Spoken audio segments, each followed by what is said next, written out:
It's now time for Crime in the DMV, where we bring you the latest headlines from the week. Thank you so much for watching. I'm Sierra Fox. We start with the Fox 5 exclusive. A Howard University student is speaking out after she was the victim of a terrifying armed robbery on campus. Here's Fox 5's Shamari Stone.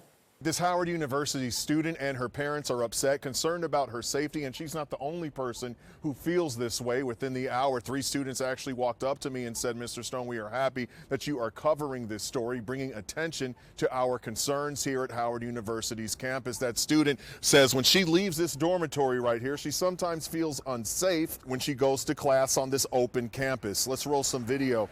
She and 3 other Howard University students are talking outside the College Hall North dormitory on the 2200 block of 4th Street Northwest around 10:30 last Thursday night. Suddenly, 9 suspects running over wearing face masks, one armed with an AR-15, according to the university's Department of Public Safety. The suspects corner the students, robbing them of an iPhone, a black moose jacket, and a Tommy Hilfiger jacket. One of the suspects then hits one of the students in the face with a gun.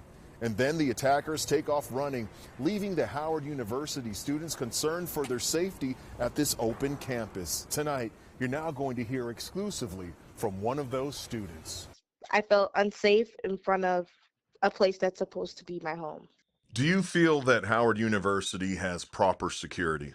No. And Howard University tells us that they put out a crime alert right after this armed robbery happened. The university releasing a written statement within the last couple of hours, basically saying that the university has increased its officer presence across the campus and near the incident site, and NPD has also stepped up patrols around here. For example, a student walked up to me and said that she feels safe when she sees officers like this one right here with the presence shown when they walk out here at Howard's campus. I'm Shamari Stone. Back to you. Staying in the district, we're hearing from the victim of a terrifying attack, all caught on camera. It's just the latest in a series of assaults terrorizing neighborhoods in Northwest. Here's Fox 5's Bob Barnard. These attacks being caught on camera are both frightening and frustrating because the people here believe it's the same teenagers who've committed as many as 10 of these attacks over the past 2 weeks. Their latest victim telling us she is both shaken and angry.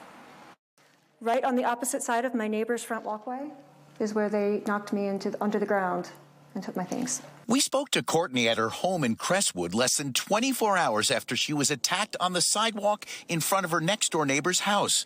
Their security camera recording the crime as it happened. It's kind of nauseating. Like I was being yanked around like a rag doll. I'm not used to feeling helpless. You can hear Courtney scream as the 3 young thieves on bikes and wearing face masks knock her to the ground and steal her backpack, and with it her laptop, driver license, and credit cards. They left her phone. She has a bruise on the side of her face. I have small children. They were all very worried about me. We had guests actually over for dinner, so we had 2 families that were completely overwhelmed by this. The children are all quite worried. Courtney says she was walking home from a bus stop on 16th Street at the time of the attack. Last week, we told you about a piano teacher mugged on her way to a bus stop in 16th Street Heights, less than a half mile from Monday night's attack. That mugging, around 7 p.m., also captured on camera. It's been rough. We are all rattled. I don't understand how it's possible that we can't make this stop. The lead detective on last week's mugging was back in the neighborhood the next day, looking for more video and perhaps witnesses to the crime. Many who live here believe it's the same young people committing all of these attacks. Evidently, this is kids without supervision, and hopefully they're found, get some supervision, and get straightened out. But this is unusual for here. Massey and Mary Rich live in Crestwood and say Courtney's other next-door neighbor was targeted last month. One of our neighbors was in his car, getting ready to come into his house, and 3 young people came up to him, apparently with a gun, and threatened him. He was able to drive away, but then I came to learn that I encountered them maybe 60 seconds later, walking my dogs, and we had a perfectly cordial conversation. Courtney says the young people who mugged her were anything but cordial. We need to do better. All of our citizens deserve to live in peace and safety. We don't have that right now. Now, Ward 4 Councilmember Janice Lewis-George says she is alarmed by what's happening. She's reached out to police, asking them to increase their patrols and try to get these young people off the street. D.C. police say 3 teen suspects are responsible for shooting and killing a 14-year-old boy. Surveillance video shows what happened moments before the eruption of violence. Here's Fox's Nanasenu Bonsu. D.C. police have identified this 14-year-old boy as Myron Smith. We had a chance to speak with neighbors who knew him, lived in the apartment building with him. They say he was a helpful kid and just trying to do the best he could to help raise his younger siblings. Now, on Sunday, just before 2:30, D.C. police officers were called to the 4000 block of South Capitol in Southwest, just by Atlantic, about a shooting. When they arrived, they found 14-year-old Smith, who had been shot at least once. Now, police and witnesses say that this shooting is connected to an armed robbery that took place just a block up South Capitol outside this 24-hour convenience store. In this surveillance video obtained by Fox 5 BC, you can see a group of what appears to be teen boys hop out of this white car with what looks like guns and move toward this group standing outside the store. You can see one of those suspects taking what looks like a belt off of someone's waist. The group scatters, some get back in the car, and others run away. Now, down the street is where we are told the suspect stopped Smith before shooting him. Neighbors say Smith lived in the building he was shot outside of. One of those neighbors rushed downstairs when he heard gunshots, and then a bystander screaming for help. Even though the ambulance one day, I was trying to tell the police, like, you know, they was mistaking him as an adult, and I'm like, this is a little boy, so like, don't let him pass in front of the building, like, save him, like, save the little boy. He's a good person, he's a good boy. Like, I never had any problems. He asked to walk the dog, he asked for money to walk the dog, but it was like, it never seemed to me that he was like in trouble. He was helpful, and I know he considerate of his little brothers and sisters. So if he wasn't at that bus stop waiting for his mother to get off the bus, he was taking them kids to school. What went through your mind when you heard he didn't make it? My girlfriend started crying before me. Like, I cried for him because, you know, I just touched his hand hours before he died. You see what I'm saying? Oh, what's up, little bro? You see what I'm saying? And to find out he passed, like, that's crazy. Yeah. Words can't explain that. Like, it's deeper than me. The cries from his family hurt me alone. Now, police tell us a 14-year-old has been charged with felony murder. And when it comes to those other suspects, we're told 2 16-year-old boys are facing gun charges. Now to Virginia, where 3 teens are being charged in connection to a triple shooting in Alexandria.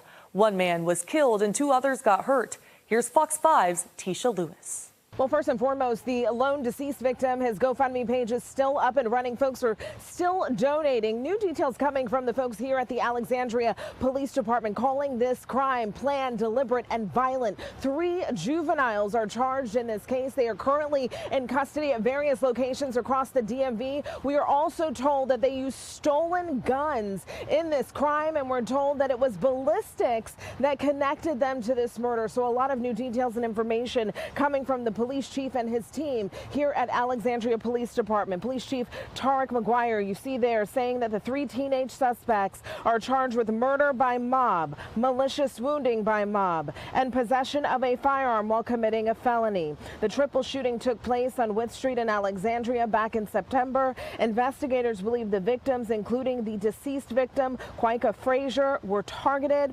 Since September 19th, when this happened, investigators have been working to piece together exactly what happened, including executing several search warrants. The triple shooting took place near the Braddock Metro Station. An incident like this has a far-reaching effect, leaving neighbors and residents in our community torn and traumatized by needless acts of gun violence. It is with the excellent police work of our officers, our detectives, and the entire community that it also includes our forensic investigators to have brought closure as it relates to this case at this point. We reached out to Frazier's mother, Nicole, about the recent arrest in the case. We are awaiting her response. We are told that the 3 suspects, the 3 teenage suspects that were arrested and charged in this case were already in custody on unrelated cases. We also are told that they are being held regionally without bond. In Spotsylvania County, a murder mystery leaves a community in shock. 2 people were found dead inside a home. The investigation is still ongoing. Here's Fox 5's Lily Zhang. A spokesperson for the sheriff's office tells us as of today, there are no arrests. Meanwhile, neighbors of the two victims tell us they never saw or heard anything out of the ordinary. However, they do have questions. They were really sweet people. This is a shock. I didn't expect this from them. This woman spoke with Fox 5 through her Ring doorbell Monday, 2 days after police found her neighbor, Kimberly Newcomb, dead inside of her Heatherwood Drive home. It's where Newcomb reportedly lived with 61-year-old Charles Childress. Newcomb was 59. Both of their bodies were found inside the home around 10:30 Saturday morning. Spotsylvania authorities say a friend stopped by to check in that morning. That friend then called authorities after finding Newcomb's body. What has not been clarified by authorities yet is what Childress and Newcomb's relationship was. Spotsylvania detectives have also not elaborated how they died. Another neighbor recalls the last time her family saw either one of them. They do let their dogs out, and our dogs like to play with them, they're like playing with each other across the fence kind of thing. So yeah, it's been about a week, and I don't know, because their vehicles are there, we just kind of oh, they're probably just inside because it's pretty chilly, and yeah, we didn't really think anything of it. A woman who identified herself as the cousin of the victim, Kimberly Newcomb, did post online pleading for answers behind her cousin's killing. However, she did not disclose very much about the circumstances of this incident. Well, that does it for this week's Crime in the DMV. Thank you all for watching. Make sure you tune in next week to stay ahead with Fox 5 right here on Fox Local as we continue to bring you the latest developments.